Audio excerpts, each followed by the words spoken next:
महाराष्ट्र का सियासी संकट आखिर एक अंजाम तक पहुंच ही गया, लेकिन इसका खामियाजा उद्धव ठाकरे को मुख्यमंत्री पद से इस्तीफा देकर चुकाना पड़ा। महाराष्ट्र में ये सियासी भूचाल अचानक नहीं आया था। पिछले कई दिनों से इस बगावत की इबारत लिखी जा रही थी।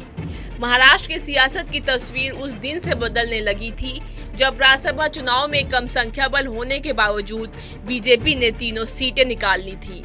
आज इस वीडियो में उद्धव ठाकरे के हार मानने की कहानी का सिलसिलेवार तरीके से जिक्र करेंगे।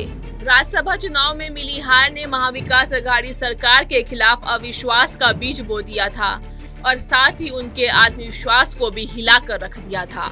11 जून को महाराष्ट्र की सभी 6 सीटों पर हुए राज्यसभा चुनाव के अप्रत्याशित नतीजे आए। महाविकास अघाड़ी सरकार दावा कर रही थी कि उसके चारों उम्मीदवार जीतेंगे, लेकिन इसके उलट बीजेपी ने तीसरी सीट अपने नाम कर ली। बीजेपी के धनंजय महादिक ने शिवसेना के संजय पवार को हराया था।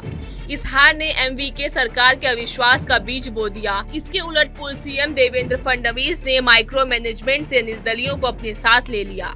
इसके बाद 21 जून को राज्यसभा चुनाव की तरह ही विधान परिषद चुनाव में भी विपक्षी नेता फडणवीस का चमत्कार चल गया और महाविकास अघाड़ी सरकार की गणित ने फिर से उसे धोखा दे दिया। 10 सीट पर हुए चुनाव में से 5 सीटें बीजेपी ने निकाल ली, जबकि कांग्रेस के चंद्रकांत हार गए। क्रॉस वोटिंग के आरोप लगे और महाविकास अघाड़ी के सहयोगी अपनों को ही संदिग्ध नजरों से देखने लगे।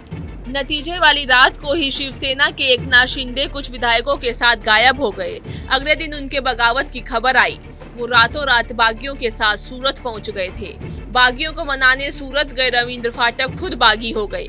21 जून की शाम को उद्धव ठाकरे ने महाराष्ट्र की जनता के नाम संबोधन करके बागियों से भावुक अपील की और फिर सीएम आवास छोड़कर अपने निजी आवास मातोश्री शिफ्ट हो गए। 25 जून को विधानसभा डिप्टी स्पीकर ने 16 विधायकों को अयोग्य घोषित करने का नोटिस दिया, जिसके बाद एकनाथ शिंदे गुट के 16 विधायकों ने डिप्टी स्पीकर के नोटिस के खिलाफ सुप्रीम कोर्ट में अर्जी लगाई। 27 जून को सुनवाई के दौरान सुप्रीम कोर्ट ने 11 जुलाई तक अयोग्य करार देने की प्रक्रिया पर रोक लगा दी। फडणवीस से मुलाकात के बाद राज्यपाल ने 30 जून को ही फ्लोर टेस्ट के आदेश दिए। शिवसेना ने सुप्रीम कोर्ट में इसे चुनौती दी। सुप्रीम कोर्ट ने फैसला सुनाया कि तय समय पर ही फ्लोर टेस्ट होगा और उद्धव सरकार को विधानसभा में बहुमत साबित करना होगा। दूसरी ओर उद्धव ठाकरे ने फेसबुक लाइव कर इस्तीफे का ऐलान कर अपनी इस पारी का खुद अंत कर दिया। तो ये थी उद्धव ठाकरे के हार मानने की पूरी कहानी। इस वीडियो पर क्या है आपकी राय, हमें कमेंट सेक्शन में जरूर बताएं। देश और दुनिया की खबरों से जुड़े रहने के लिए सब्सक्राइब करें हमारा YouTube चैनल TV9 भारतवर्ष।